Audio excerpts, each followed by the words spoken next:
Hi, I'm Clarissa Mosley, psychologist, psychotherapist, and today we are going to look at the sticky question, can therapy make you feel worse? Now, as mentioned, I'm a professional, but I've also got my own experience with my own personal therapy with different therapists. So I do know that sometimes you can feel a little bad, tender, and delicate after therapy. In fact, I know this so well that I actually add it into information when clients come to me in their intake form, letting them know that they can feel these unpleasant feelings after sessions, and that if it gets really bad, to talk to me about it, but also to ride it through, because the end goal is actually improvement. But let's look at situations where therapy might make you feel worse. So let's start with a therapist, not you. Let's start with, do you have a good feeling of safety and trust and openness, rapport with your therapist? Or many people say that they feel a little bit judged by the therapist. Now, this can be as a result of their disclosing very delicate information, often for the first time to someone, something that they may have judged or that you may have judged yourself for many, many times and thought was completely unable to be mentioned in the world and in front of another human, because they may feel you're a terrible person as a result of it. And these feelings can easily get projected out onto your therapist also. But overall, you want to feel that you can kind of talk to your therapist about anything and that they can handle it. And you want to be able to feel this sense of trust or rapport or comfort, at least, probably by about the third or fourth session. If that isn't happening, you may not have a goodness of fit between you and the therapist. It might not necessarily be anything wrong with the therapists themselves, but it could be just, that relationship between you two. And like any relationship, it requires something that happens between each individual. Somebody might have an amazing experience with one therapist, whereas another person completely doesn't. Then you want to look at, are you doing or engaging in the best form of therapy for you? Now, this is a big subject because there are many, many different forms of therapy, and not many therapists stick to one particular method.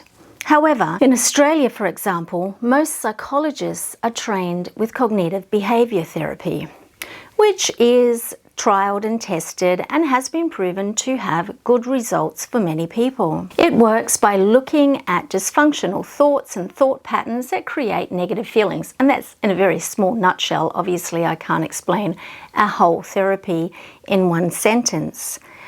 But if your bad thoughts are as a result of underlying unprocessed trauma, then cognitive behavioral therapy isn't often the ideal way of approaching that.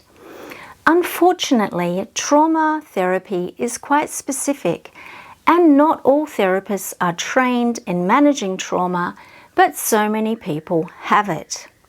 Then there are two different kinds of trauma. There are the single incident or specific event traumas that might result from accidents, road accidents, robberies, natural disasters, those kind of things, which are kind of very easy to kind of point at, like that was horrific and I know it was, and I can't bear to look at that.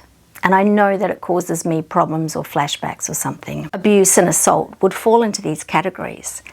However, if the abuse, assault, neglect, and problems were part of a person's growing up, if they were repeatedly exposed to neglect, lack of care, abuse from a parent or within the family, mental illness, drug abuse, sexual abuse, violence, these things are known as complex trauma and result in a thing called CPTSD, complex post-traumatic stress disorder.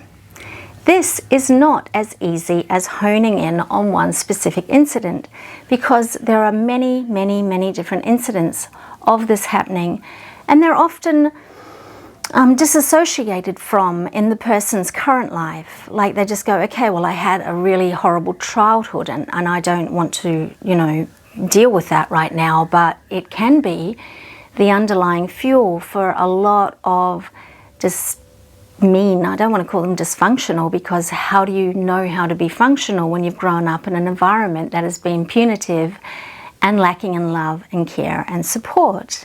And so the thought patterns within the person resulting in really negative self-talk, self-harm, self-blame, self-judgment, all of those things may be slightly affected by CBT, but there's also a lot of trauma that needs to be worked with. Now, the thing about complex trauma is that it usually occurs within a relationship, in fact, pretty much always. And this is why therapy can work if you've got access to therapy with a very solid, caring therapist that can act as a sort of a reparent for you alongside your own self-care, or developing that. Then that relationship can be very healing. But it can also take quite a lot of time depending on what's going on. And this brings me to the third thing that can make therapy feel worse, and that is what has happened in the past and what's going on now that's brought you into therapy. Usually you're an adult in therapy. A lot of stuff that's unresolved from the past will revisit in the present, but that doesn't say that the present is free from stress, drama, and crises. And so when there's a lot of current stress and ongoing crises and constant dramatic situations happening within a person's current life, and it's sitting on top of a history of complex trauma and developmental post-traumatic stress disorder, then that's quite a lot to deal with in, say, a 50-minute hour session a week. And what can happen there is that the person is often in crisis mode. And so the therapist is really basically each session helping to, or trying to help put out the fire that's just currently started or is happening in the person's life. But there's also an awful lot of stuff that reach back into the past, which can be very painful to unfold and deal with when there's a lot of current crises and drama happening within the life. And when I say drama, I don't mean that that's an active acting out. I mean, just some people have a lot of chaos happening in their lives, and that's not necessarily their fault. They can be in a currently really unpleasant relationship, or a very stressful job, or they've got difficult living situations. There's many different reasons for that. And so if you imagine all of the terrible things that have happened to many people throughout their lives, and you imagine them like corks. But the thing is that you think, okay, well, a cork is hard to keep down, it keeps popping up, and that is true for many people. And then there are other people, and they've managed to create a sort of a barrier. So the water with all the corks is under here, and this is their barrier. And their barrier might be a series of what we call defense mechanisms, like rationalization. Some people become very intellectual, so they're just like, well, you know, they'll try and think their way out of things, but all these feelings are sort of pushing up against this defense of rationalization or justification or avoidance. Or they see that all these problems are coming back at them from the world, or they implode in on themselves. So there's many different forms of this. But if you imagine therapy starts to pull, you know, or lift and dissolve this, so it becomes thinner or permeable, and then the corks can pop up. Right? So in therapy, you might deal with something very painful or frightening that happened in your past. And it comes out, and all of the energy and the pain and not all of it actually, I want to speak to that, but these feelings come up, and these are feelings that you've been pushing down. You might have been eating your feelings, drinking your feelings, gaming away your feelings, doing all sorts of things to avoid these feelings. And in therapy, boom, bam. Now that can be very unpleasant, and for some people the dysregulation that happens from having these unpleasant feelings that have been pushed down for a very long time can be very, very disturbing. Hopefully it is only short-lived, but for some people the dysregulation lasts, and that could be because there is already a lot that they are trying to manage in their lives as it is. Now, I wanted to speak to all of it coming up. A lot of people go into therapy quite afraid that they're going to lift the lid off something and all of these terrible monsters are going to fly out and they are going to not be able to cope. Ideally, and most of the time, this doesn't happen. The reason being is that usually, you are in control of what you talk about in the therapy session. And usually your psyche won't release anything that you aren't ready to deal with. I mean, the whole point of you going to therapy is often to work on such things. And so I guess I don't want to scare you that you're going to unleash these demons from the underworld in one session and your life's going to fall apart. This doesn't usually happen unless you are provoked or activated by someone who doesn't really have the experience or isn't going to manage that properly. And there I'm going to speak to a personal experience where I remember going to a practitioner who was probably more like a chiropractor, and they were doing something, I think it was called NET. Look, I've got nothing against the process, I'm sure it works really well, but this person was in no way qualified to be doing and asking the questions that they were asking, because a lot of them were very sensitive, delicate questions around sexual assault and abuse and around past. And it was in the first session of meeting this particular young male practitioner, and I remember walking out of there feeling very, very disturbed that all of these questions and had been asked in these areas had been poked around in, and this person was really not qualified to be doing that, and they certainly weren't cleared and made to go away. Now, I've been through enough of my own therapy to know what's there and what isn't there and how things can be sensitively and delicately approached. And this is why I'm explaining to you that with a skilled professional and with your own pace, then you don't need to be opening up all of these things all at once in the first session without your capacity or readiness for that to happen. When and if you do, you want your therapist to be able to help you manage the feelings around these. And this is where trauma training does become important. People can disassociate, they can go into freeze, they can become overwhelmed with feelings. And you want aftercare. It would be a bit of a heads up. You've talked about a lot of very big things in this session, and you might feel very delicate, tender, and tired afterwards. And so take good care of yourself, get rest, do some journaling, get some exercise, some sunlight, those kind of things, so that you're not leaving the room feeling all jumbled up and feeling that that could be bad and wrong, because obviously you're not the expert on the process of therapy. And so if things have been brought up in therapy and you're feeling dysregulated afterwards, you want to be able to access ways to manage that, or at least have an understanding that for a little while you might feel a little bit discombobulated.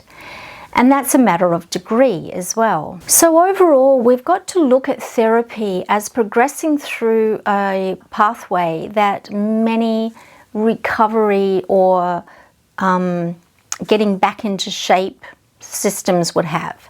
For example, if you haven't worked out in 10 years, and which is a lot of people have been carrying their issues and things that they come into therapy with for a lot longer than that, and you suddenly start on a gym program, you are going to be sore. If you have an illness and you start to get treatment that actually works on the underlying reasons, for example, you might embark on a detox, and we know that detoxes can make people feel really ill, particularly in the first little while. They can get headaches, they can feel body aches, they can feel fluey. So there are situations in which you do need to feel worse in order to get better. But while we're on the subject of health, one thing that I want to tell you that not many people seem to be aware enough about, even though there is plenty of information out there, is that a lot of psychological problems do have a biochemical or a physiological basis. There are certain forms of anxiety and panic attacks. There are certain presentations of long-lasting endogenous, meaning it's a physical depression, certain forms of OCD that have got a very, very strong physiological basis. Often we'll find people that have had a lot of childhood trauma and suffered a lot of what we call ACEs, adverse childhood experiences, have got a lot of health issues. And there is a direct relationship between this. It is the body is undergoing stress, and so the immune system gets either overactivated or underactivated. Many people have got autoimmunes as a result of childhood trauma. And this is because the body is in fight or flight and on hyper alert and running on cortisol and adrenaline a lot in their childhood, and they never get a chance to rest and digest. And so there is a big cause for addressing physiology and the nervous system when and while doing psychotherapy as well. And also, you know, if you think about it, if you are eating something that's making you sick, if you're drinking a lot, if you're engaging in something that is having a direct effect on your health and therefore your psychology, and you're going into therapy to work on stuff, yet you're going home and engaging in this behavior or bad habit or eating toxins and drinking to excess. And I know I'm sounding like a bit of a nun, but people need to see the relationship between their physical health and their psychological health, and that we know as therapists that it is difficult to work on trauma and healing and psychology while there's a really strong active addiction happening, because that's going to keep pulling one back. And so it's kind of like these behaviors and addictions, like alcohol and weed smoking, for example, are pretty much a dampener on your emotions. They're pretty much pushing things down. Same with using food as what we call eating your emotions, like stuffing them down. And then you're sort of trying to clear the emotional field a little bit, or let one of these corks come to the surface to be able to be dealt with, and the person goes out of the therapy room and goes straight to the bottle shop or the cake shop and reignites that behavior that is designed to push things back down. That can leave quite a bit of a sort of a mess in the field, if you understand. Now, at the end of the day, if you are consistently feeling worse after your therapy sessions, please tell your therapist, let them know. They may not be aware of this, and there might be something more that can be done. And I think it's even a really important exercise for you to be able to vocalize that. If it isn't received well, then maybe there's something there to look at also. I mean, it can be difficult to do deep work and people's expectations that within 5 to 10 therapy sessions that they're going to be healed or cured of 30 or 40 years of some pretty severe experiences that have happened, or a life of a certain way of being. And so there needs to be an element of reasonable expectations when you're embarking on therapy also. At the end of the day, therapy is only therapy working with the psychological and emotional aspects. And again, I'm going to highlight that over decades, the problems that are emerging as a psychological issue can have some pretty deep-rooted physiological, biological, biochemical roots. And I've mentioned poor diet, lack of exercise, lack of sunlight. These aren't going to be helped by therapy. If you're eating a really, really bad diet, your brain is not getting, or your body is not getting enough micronutrients to make the raw materials to create the neurotransmitters that you might be experiencing too much or too little of. So there's things that you ought to be doing for yourself alongside any therapy that you're doing, and also the supportive environment. If there's people that I've treated that have been living in such a bad situation that needs to be that cannot maybe be done anything about in the immediate, or there's a relationship they need to leave, or they need to leave home, or they have an abusive family member. I mean, there's many different scenarios.